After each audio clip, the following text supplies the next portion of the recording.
Vamos falar um pouquinho sobre o DBX, né? Parte industrial dele, né? Então, pra gente poder ir acompanhando, eu fiz esse esqueletinho, essa espinha, pra gente olhar o fluxo em relação a essa apresentação, né? E mostrar no DBX algumas funções que ajudam a gerenciar o negócio aí em si, certo? Vamos falar começando por vendas, né? Vamos falar de pedido de vendas e tabela de preço, né? No DBX ele tem, entre outras funções de vendas, mas a principal, né, é a realização da tabela de preço, né, por grupo de produto. Também tem como criar a tabela de preço em relação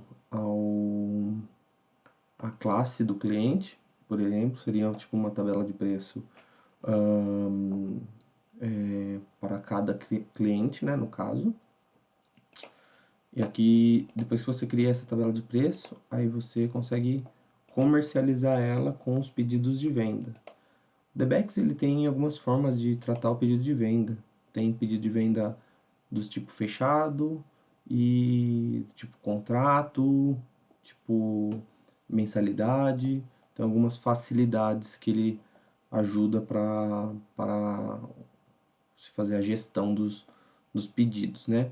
Aqui a gente vê, né, os pedidos são realizados aqui, é muito simples, é só incluir um pedido, depois de todo parametrizado entre cliente, configurações fiscais desse cliente e o preço, você consegue amarrar isso. Também tem como amarrar uma política de representante, então é bem amplo nesse assunto, tá? Bom, a partir daqui, depois, né, de um pedido de venda, né, a gente entra na engenharia. Na engenharia, a gente consegue criar, né, todo o processo de um produto, desde cadastro das máquinas que vão ser consumida nesse produto, a célula, que são tudo amarrado a um centro de custo, né, e as tarefas que são realizadas na produção, né. E aí, depois que a gente realiza esses cadastrinhos aqui, a gente consegue fazer uma amarração em cada produto acabado com seus respectivos processos. Então, dessa forma, a gente consegue visualizar, né, em tempo e material, nosso custo padrão. Tem uma função aqui que tem como você tirar o custo padrão de tudo isso, né? Isso pode ajudar muito o cliente a precificar o seu produto e também fazer o controle, né, nos seus respectivos fechamentos, né? Aqui a gente tem algumas informações que tem como você explodir um material, né? E, e aí você pode analisar várias coisas por essa tela. Então dá para você incluir a estrutura, tudo. Muito se utiliza devido ao bloco K, né? Então, as empresas que é do lucro presumido aí que entrega o bloco K, precisa entregar a estrutura do produto, né? Mostrar, né, a estrutura do produto para fazer uma correlação com o estoque, o que está sendo consumido, em relação às ordens de fabricação, né? Então, a engenharia é parte desse princípio aí. Legal? Agora vamos falar aqui, ó, sobre PCP. PCP é dos módulos que tem muito cálculo, né, dentro do sistema. Então ele é uma tela bem robusta. Então quando você entra aqui em PCP, é possível você criar uma simulação. Simulação você pode chamar como um forecast. Você pode incluir uma simulação aqui, ó, um forecast bem simples aqui, é só o nome do produto, a data que você vai entregar e a quantidade. Você consegue usar ele para fazer simulações. Mas também consegue fazer a simulação por aqui pelos parâmetros, né? Para calcular o plano mestre de produção. Aí você tem alguns parâmetros que você utiliza aqui para conseguir calcular ele, né? E depois que você calcular ele, você pode usar o MPS para calcular o MRP. Porém, o sistema ele dá algumas linhas de cálculo que pode ser tanto por MPS, quem gosta de utilizar o plano mestre, né? Como também pela programação de produção ou pela ordem de fabricação. Algumas empresas optam por já gerar ordens de fabricação e depois calcular, deixar todas geradas, né? Outras preferem deixar lá todas programadas, né?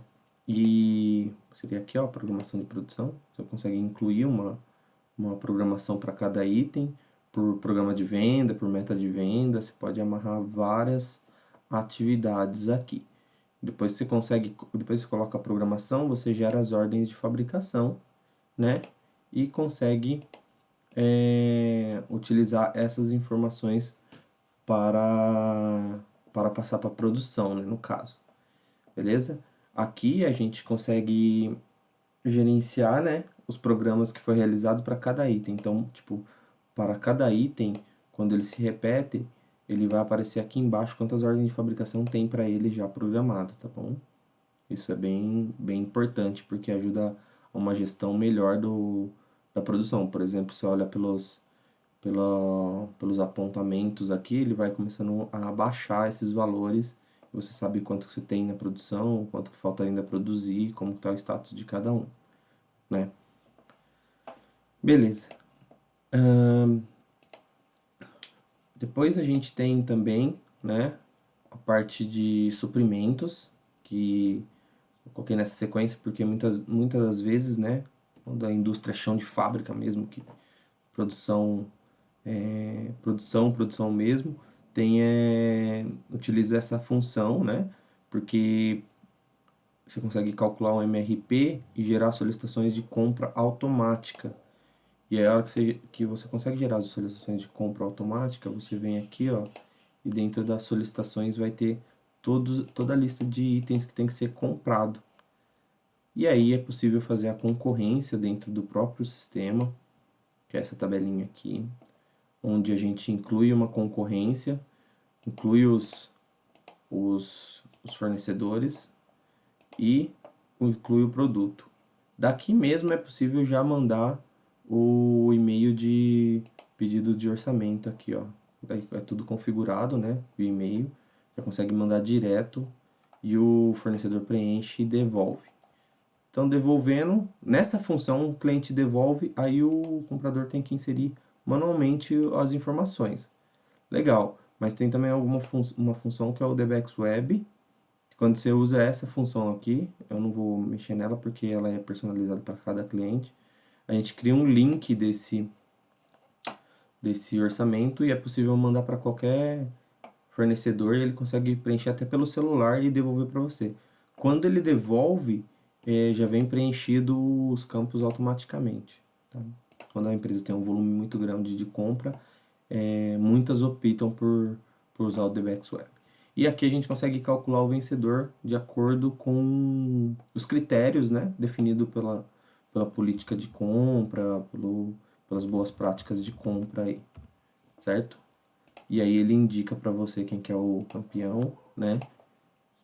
Ele indica quem que é o campeão e você pode tá selecionando com quem que você quer comprar. Na aprovação ele não te restringe a comprar exatamente com o que foi campeão. Mas se você não comprar com o campeão, você tem que, é obrigatório, na verdade, justificar por que não foi comprado com o campeão, ok? Aí você tem os justificativos. Certo? Passando disso, a gente consegue daí criar um pedido de compra, né? No pedido de compra, a gente tem várias formas, né? Tem a forma de pedido de compra com concorrência, pedido de compra fechado, aberto e sem programa. Basicamente, o que mais utilizam é o fechado, né? E o com concorrência fechado. E aí aqui a gente busca aquela concorrência que a gente gerou, cria aqui o pedido e envia para o cliente, tá? Aqui tem todas as informações, tem como fazer uma hierarquia de aprovação, tem muitos parâmetros que podem ser utilizados para gestão de compras de suprimentos, né? Legal? Aí, aqui depois que você vai fazendo várias concorrências, você consegue também visualizar todas as cotações que foram feitas, né, o histórico disso. Então, você tem algumas visões de relatório. Certo? Aqui, passamos de suprimentos, produção. Aí, seguindo na produção, a gente consegue imprimir as ordens de fabricação, né? Então, quando você gera via PCP a produção, você consegue gerar uma ordem de fabricação aqui bem... A gente tem alguns modelos padrões, né? De ordem de fabricação, mas é possível também personalizar essas ordens de fabricação de acordo com a necessidade do cliente. Essa empresa não utiliza, essa base aqui não utiliza lote, né? Mas tem como trazer o lote de produção aqui e para rastreabilidade e todas as informações necessárias. O apontamento já dá para fazer por aqui mesmo, dessas ordens. Então tem como apontar o refúgio, as paradas e controlar a hora e o plano de inspeção para cada produto. É possível criar também. Vamos falar até um pouquinho sobre isso, né? Legal. Os apontamentos também de produção. É possível você apontar por algumas operações e até por leitor de código, tá? Então, o Dbex também tem uma função que é o coletor. Tem como você programar, se você já trabalha com coletor ou quer implantar o coletor. É muito útil, né? A gente fala que é um investimento muito bom a parte do coletor quando se precisa controlar bem o estoque ou se você também utiliza muito inventário, né? Você precisa de uma curiosidade maior do estoque, o coletor é muito bom porque ajuda você a realizar um inventário muito mais rápido, certo? Aí o apontamento é bem simples também, ok? Beleza. Voltamos por aqui, né? Em estoque aí você consegue, tem algumas outras funções aqui, mas as principais é a movimentação de estoque.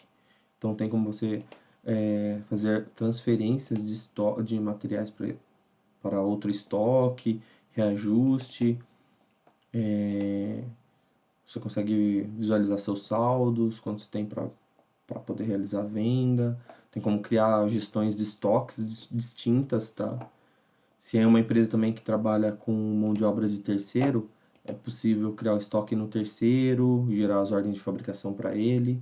Então, o sistema é bem robusto nesse aspecto, né, de controle, principalmente essa parte de fiscal, né, que envia, voltar o material, baixar o material. Então, tem o Cardex também, onde você consegue acompanhar todas as movimentações de produção. Tem um filtro aqui, né? Vou pegar os 3 meses, ó. Todas as movimentações, que estoque que saiu, você tem um histórico, ele vem tudo, quando você consegue trabalhar com fechamento, essa base não tem fechamento. Você tem o preço médio de cada item, então ele é bem interessante, né, para análise financeira aí, você poder utilizar o Cardex para poder tirar algumas informações, certo? Bom, seguindo aqui, aí depois depois de todos esses processos, ou emitir uma nota, ou dar uma entrada. Essa parte de fiscal, eu tô falando mais o que impacta na produção, porém tem algumas outras funções que é necessária quando está realizando a implantação, que é as configurações fiscais de cada produto, para poder calcular o imposto para cada estado, todas essas informações, tá? No caso aqui é a emissão de nota normal, nota de saída, tem como criar a emissão de nota automática, né? São alguns parâmetros. E tem a parte de utilização do SENF, que é a solicitação de emissão de nota, que ela tá aqui, ó. Deixa eu achar aqui. Solicitação de emissão de nota. Deixa eu ver. Emissão de nota. Aqui. Esse aqui. Quando você clica nesse cara, normalmente a área de PCP ou a área que pede para faturar, né? Pode ou pedir uma nota de remessa, tudo faz por aqui e envia para a área fiscal. E a área fiscal usa esse número de SENF e já traz todas as informações para a geração da nota fiscal, certo? Então, a nota fiscal de entrada também, Tem como usar o robozinho, né? Para ir buscar a nota lá na Cefaz, trazer aqui já agilizando o processo da pessoal de entrada de nota, ou visualizar tudo que já foi emitido de nota. Então tem como esses documentos fiscais de interesse, você ficar, a gente fazer uma interface com a Cefaz e ele fica buscando lá as notas que são emitidas contra o CNPJ da empresa. Legal? É bem interessante esses processinhos. Beleza? Bom, e para concluir, né, uma parte muito importante também é a parte da qualidade, né? Tem esse no Debex tem essa função aqui de rastreabilidade, né? Tem como você fazer o controle de lote dos materiais. Então, tudo que entra, se a gente habilita para cada material que a gente quiser controlar o lote, a rastreabilidade dele, a gente habilita um campo no cadastro de material. E aí a gente começa a controlar, quando chegar a nota fiscal, é obrigatoriamente colocar o lote para poder realizar essa rastreabilidade. Porém, aí a gente tem que apontar também por lote de materiais para ter uma maior rastreabilidade do produto, né? Caso houver algum problema, tudo, é possível encontrar qual foi os lotes que foram consumidos esses materiais e vocês conseguirem dar uma tratativa de não conformidade, né? O skip lot é para quem valida lotes e não faz é tipo um lote e você tem vários recebimentos desse mesmo lote. Para não ter que fazer a conferência do mesmo lote toda vez que recebe, a gente usa a regra do skip lot, né? Tem como avaliar fornecedores também aqui. Bom, essa é a parte industrial, né? Falando um pouco por cima, né? Tem algumas outras funções, mas o de utilização comum, né, que mais utilizam mesmo, são essas operações no sistema DBEX, certo? Espero ter contribuído. Precisar de alguma coisa, só entrar em contato.